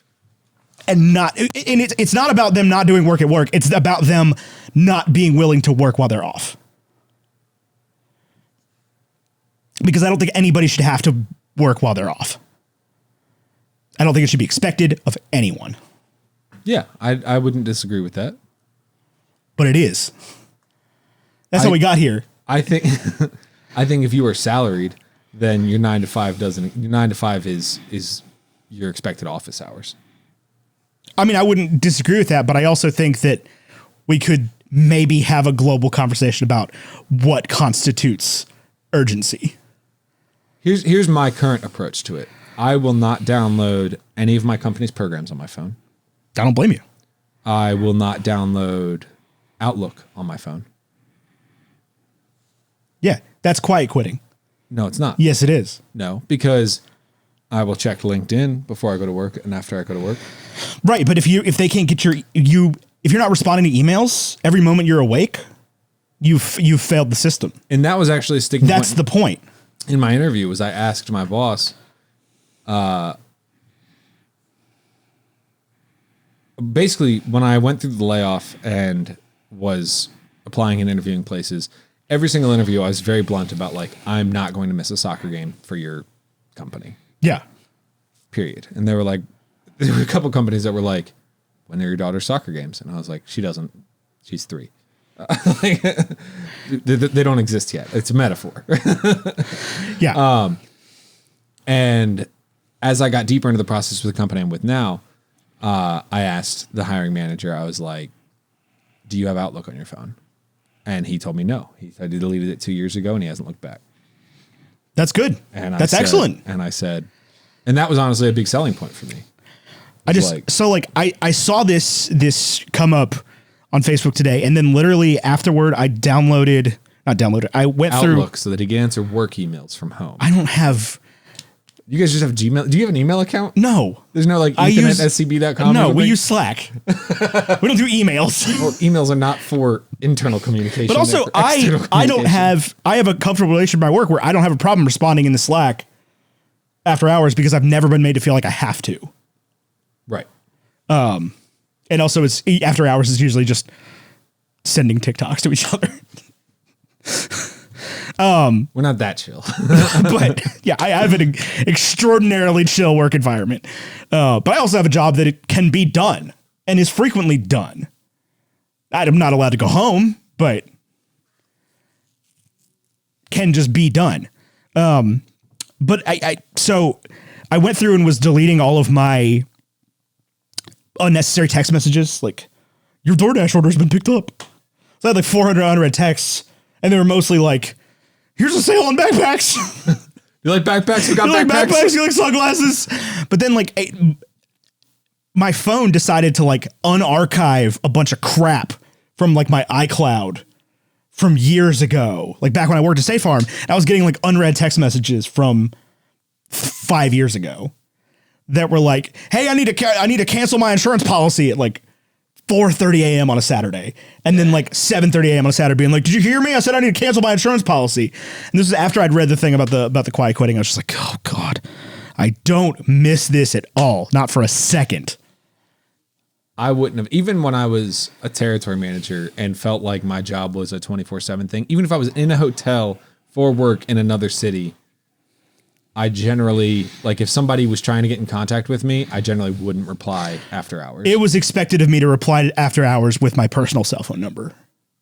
I would give out my personal cell phone number. And usually if they texted me, it was a pretty simple answer. But if somebody texted me, or for a medical device company, if somebody texted me and said, I'm having an issue with my device, I generally would reply and say, let me give you a call when I'm in the office tomorrow. Yeah. I did that plenty, and I had plenty of people just cuss me out. And I don't think I ever had a client that was not understanding with that. Yeah, I had plenty. Anyway, I've never used Outlook. That's a new one. It just gave up. It just, I don't even know how I would fix that. So I love the Shure SM7Bs that we have. They're so heavy. Is this working? Boop, boop, boop. Yep. Cool. But I recently was using we use Rode Pod mics to record Late to the Party. Yep. You see how your microphone has that little adapter in it so that it goes from big thread to small thread? Mm-hmm. Yeah, you don't need that with the Rode Pod mic. No? It just has threads for both kinds of stands. Huh. Like That's built neat. in. Yeah. And I was looking at it, I'm like, you are the best microphone It's so good. ever. Would recommend to somebody. It doesn't need a cloud lifter. That is the dumbest And you know thing what? about It doesn't need a mics. cloud lifter, and it doesn't sound $300 worse than these. Correct. This is the last thing I'll say about the workplace. I could talk about the law of diminishing returns on microphones for years. Fun fact. I once used a microphone that cost $27,000. That's a lot of money. That's a lot of money. You know, on this show, It's more I've than my used a car. microphone that cost $20. Yeah. I haven't. Yeah, I haven't. I think you asked to borrow my $20 microphone, I did once. and then we never ended up using it. Yeah. I have two of them. Because they're $20. I think the cheapest thing I ever used was a snowball. I don't like the snowball. I don't like the snowball I've come either. fully around on this one. If I ever told you should buy a snowball for your podcast, I'm really sorry. I mean, the snowball has been like fully outdated at this point. Yeah. Buy the Yeti Nano or whatever. Buy the Shure SM7B. Actually, buy a Rode. No, buy the Pod Shure. mic. Buy the Shure. What is it? MV2. This one that has USB in it. Yeah. Buy the white one. It looks really cool. The last thing you're going to say about the workforce. I'm not a hustle culture like advocate or anything. I will say this. I've reached a stage in my life where I do like the work that I do, and I've liked a fair few jobs. And I don't feel bad about going to work and enjoying it. No, I think you should. I've felt bad about that a lot of times in my life because I have like a very corporate-y background. And I feel like a lot of the people I make company with Don't. don't and are opposed to the type of work that I've done in my life. Yeah, it's one of those things where like, and this is not a you thing or a them thing, but it's like you sort of do have to realize like you can like your job and that's great. It's fantastic. I love that you love your job, but you gotta like also sort of remember sometimes the other people that do jobs like you have are not always as nice as you. I do know that. And I know that like, So like, I work with young people in my office who are extremely good at what we do, but they are very much like punch in, punch out. You know what I mean? yeah, And it's a very weird dichotomy where I'll go into work and not be the best at what we do, but enjoy what we do Yeah. more than anyone else. So I was thinking about this recently, and it's like you can like comic books and you can want to talk to people about comic books for the right reasons, which is that you like comic books, you enjoy reading them, and you want to share that. But like, people don't really have to like you or listen to you at this point, because there are enough people that are just like assholes about comic books. Correct. That like, even if you're the cool comic guy, like you can get upset, but like you sort of can't if people are like, I don't want to talk to you about comics. And comics is a weird thing because I do like comics, but it is still a weirdly personal medium. There's so many freaking books. Yeah. You know, and I get frustrated anytime I'm on TikTok and somebody has a bookshelf with like hundreds of omnibuses. They have many Octopodes. many the big comic books, not the like the really big hardback ones. Like, man, each one of those costs like $50. You've sunk so much into this hobby. $50 might be low. I don't know what they cost. I'll tell you what, man, books, as somebody that I hate libraries. I'll say it. I don't like libraries. You can like libraries. I think they're great. I'm glad the libraries exist. I don't like going in them. I don't like dealing with them. I don't want to return the books. They smell funny. They do smell funny. I was going to say that they smell funny. I like buying books. Yeah. And I spent a fucking lot of money last year on books. Like a lot of money that I probably could have spent on anything else. But you know what? I read all those books. There's like 7 books on my shelf that I haven't read, except for the giant gold leaf omnibuses. Octopodes. The big ones, like you got me the Jurassic Park one and the Gaiman one. I've read most of the books that are contained within them, but I have not read those specific copies. But yeah, I spent a lot of money on books last year. Books are expensive. Books to be costing some money.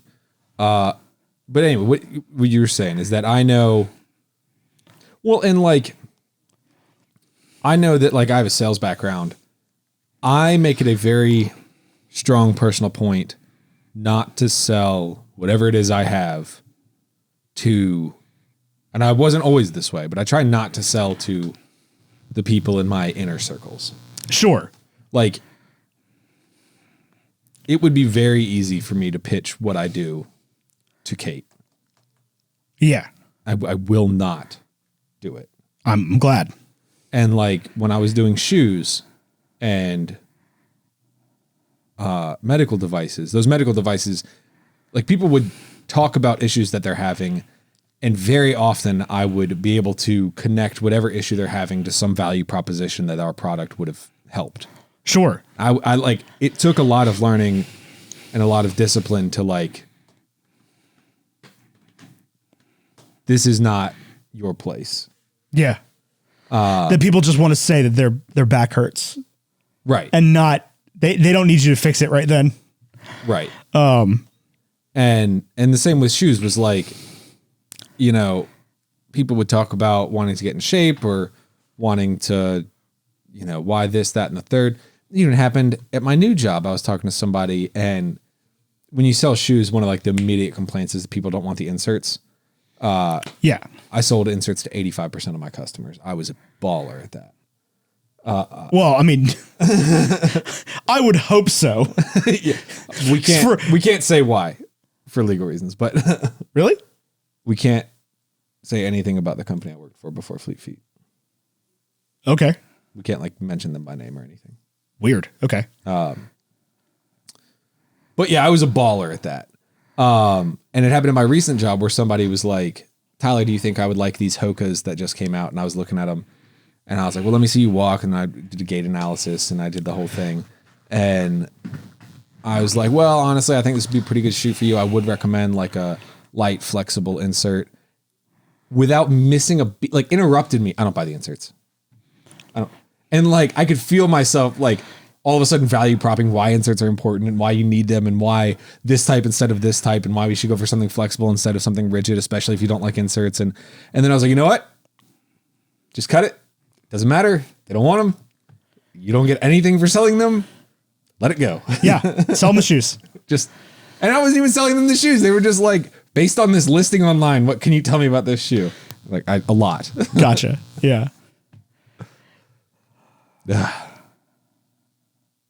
I was very good at. This is going to sound like this. This is the stupidest sentence I've ever said. When I worked for State Farm, I was very good at selling people the product that they wanted. Good. Which, like, I like car insurance. Done. State minimums. Let's go. but that was like, no, it was never state minimums.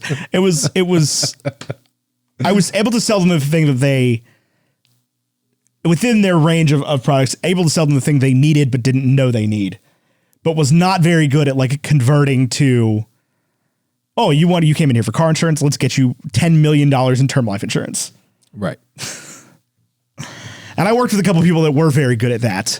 And that was what is expected of me, but was not what was told was expected of me in my Well, Ethan, I interview can or show you training the or- commission structure at State Farm and tell you.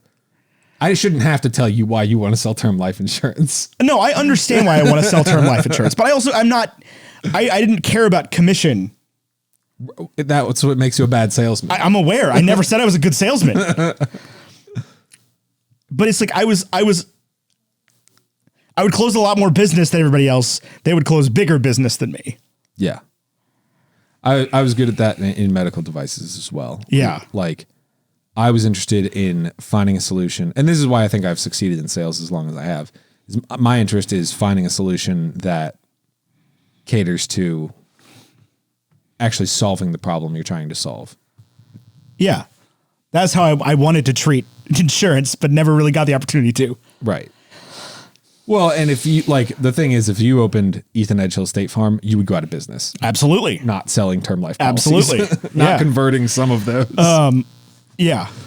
You know, so don't open Ethan Edgehill State Farm. No. Unless you want But also to. people should want life insurance. It's a good thing to have. I think life insurance is the toughest. I've never done insurance in terms of sales, and I don't think I could. It is. I've bought life insurance from. I don't think I ever bought it from you, but I bought it from multiple people. Yeah. And I believe in the product. I've seen its benefits firsthand, Yeah. and I still feel like it's skeevy as hell. I still feel like you shouldn't buy it, and you shouldn't let your friend swindle you into buying it. And I've sold some questionable stuff. Okay, I've sold mattresses. I do not. I've sold used cars. I was about to say this exact sentence: is that out of all the iterations of salesman Tide that I have dealt with, I do not miss mattress guy Tyler. I know a lot about mattresses. You are such a dick about mattresses. There's so much to learn about the mattress industry, and here's what I'll tell you. And all the things you said were like insidious in my head. We're like, I have not slept in peace since you started Random Furnishings. So I'm like, my mattress isn't fucking tufted. The advantage of tufted mattresses, a lot of like like your pillow basically just compresses, but a tufted mattress is trying to decompress. And so that's what makes it so great, and why it's not going to compress over time is because actually as those tufts loosen, is your mattress will get taller, and therefore it will last longer. It's a little tufted. My mattress costs $4,000. It's also not tufted. It's not tufted. It is absolutely not tufted. It is the real deal. The Temper foam. Yeah, no, I got the absolutely the name real brand deal. foam mattress. Here's And let my me tell you thing, what, though. it's way better than the Tufted Needle brand. Tufted Needle, if you're listening to this, go fuck yourself. They're owned by Sealy now. I'm sure they make a fine product, which is the same people that own Temper. Okay, well, I changed my mind. The Kizik's, the slip-on shoes from TikTok. If you're listening to this right now, you can absolutely go bite one. I'm pretty sure Skechers just bought them, and they can absolutely buy one. Don't buy Skechers. That is my Tyler worked in shoes advice. Don't buy Skechers. Do I own Skechers? Not currently. I've gotten to the point in my life where I wish every single shoe had a sole or like a footbed made by Birkenstock. Nice. That's my current plane of existence, is that I love my Birkenstocks more than anything else. I'm a firm believer in an insole. Do I have them in my shoes? Absolutely not. Are you insane? That's Those crazy. those Cura uncomfortable. insoles I bought from you are really nice. Trex. Curex, that's it. Yeah. Those are really nice. I do enjoy those. I have moved them to other shoes from time to time. The best over-the-counter insole I've ever sold. It's a lot better than the Superfeet one. That is made of wood. They're not made of wood. Well, it feels like it's made of wood. They're made of carbon. Feels like it's made of wood. Yeah. They're not Also, I don't think they're made of carbon. made of carbon plates. I don't think the ones I have are made of carbon. You have the classics? I can't even get into this. If they made of carbon, they're doing a bad job of showing me they're made of carbon. They do a bad job of showing you they're made of carbon. I'll tell you that much. Bro, if I made something out of carbon fiber, I would tell everyone. This is my We have mattress gone. thing. We have lost the rails entirely. We No, are 'cause in you sleep on mattresses. Inception. and you dream while you're sleeping. This is my mattress thing. I was having This a episode is conversation. brought to you by the Sealy Posturepedic mattress. No, it's not. Posturepedic blows. He doesn't stop. It's been years. It's been literal years. This is my thing on mattress. I was at work the other day and somebody was like, I'm trying a new mattress. And I was like, I used to sell mattresses. You have questions about the product? And they were like, it's a fully foam. I saw it on TikTok and I was like, just buy it. Doesn't matter. It does not matter. How much does it cost? $340. Buy it. Doesn't matter. What if I don't like it? Replace it. Buy another You one. pay $300 for it. Right. Buy another one. Don't you sleep on like a $200 box mattress? Yeah, from Walmart. Nice. Yeah, and then we got a 3-inch topper for it. It's great. Love it. It's $300. You replace it every 2 years. It's great. The other day I saw a Dodge Ram 1500 for sale on Walmart.com That's crazy. for like $42,000 that you could just like click buy now on. That Walmart like drop ship thing has gotten crazy. Shaboom. What is the Bacon and Eggs listener Tyler, score? you will not believe this. Is it 82? It is 89. 80. Good God. It is 89. That brings this to a Bacon and Egg score of 78.55, which I think is really bad. I think it's probably like second worst. Let's see if I can figure out how to get back to the first sheet here. Oh, I'll tell you what, let's talk about chiropractics. This feels really good on my spine. I can talk about chiropractic. It beats out Eternals, loses to Dune. Yeah, that's fair. Yeah, I think that's about It's right. better than Eternals. That's for damn sure. You didn't like Eternals. Yeah, because it's not good. It's not a good movie. I don't know how to do this. This thing's heavier than you think it is. I mean, it's a hammer. So it's probably not, but I don't know if I'm going to be able to do this because I can't remember how. So thank you for listening to Bacon and Eggs. We may have ruined the scoreboard. You guys are so pretty. This has been Tyler Talks Business. graphics are by Vaishon Brandon. Our music is by Andrew Scott Bell, AndrewScottBellmusic.com, or Andrew Scott Bell on TikTok, Vaishon Designs on Instagram. Join our super secret, super awesome Facebook group. It's not secret. It is awesome. It's in the description down below. It's free. It's free. And if it's not, if you want stuff that's not free, you can go to patreon.com/bacon and eggs and get the hash browns for $5 a month, or you can get the unedited episodes where Tyler talks about CRMs for 10 minutes while I look up the listener score. Yeah. Yeah. You guys like CRMs? What do you You like? guys big fans of Oracle? Big AS400 guy? I think we all are. I can just tell you that I hate Salesforce. Go DOS. Oh, man. Let me tell you what. Oh, the system that we had prior to our proprietary CRM system that worked in DOS, that thing was beautiful. I never actually got to use it. Its full functionality. Order power, baby. But DOS is the best. We should always be using DOS. yeah. Yeah. Also, if you are a Clicky DDS, guided user interface is the worst thing to ever happen. if you are a DDS and want to make a $25,000 signing bonus, you can work at Aspen Dental. I cannot express to you how much neither of us use Aspen Dental, nor are we getting paid for this advertisement. I do not use Aspen Dental, although I do need a new dentist. So there's an Aspen Dental over by Chipotle. I have a story for the Browns. You could probably go to my dentist. He's pretty cool. Does he take my dental insurance? Do you have Delta?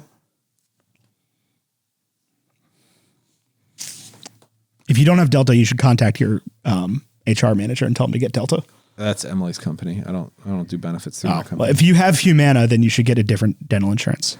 I have dental insurance. I know that much. I also have vision insurance, and it's VSP, and that's a headache and a half. Well, nobody takes Humana dental insurance, which is what I had through your brothers until very recently. Nobody takes Humana dental insurance, including Aspen Dental.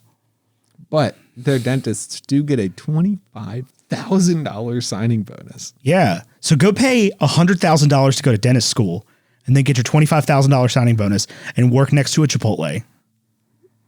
There's 2 Aspen Dentals next to Chipotle's in this town. I think they're owned by the same company or something, have to be. Or they're both franchises that are owned by like the Fralins. I don't know. Thanks for listening to Bacon and Eggs. My name's Ethan Edghill. That's Tyler Carlin. Until next time, arrivederci. Ad denied. Gabagool. Ariadne. That's it. Age of Adeline. Blake Lively.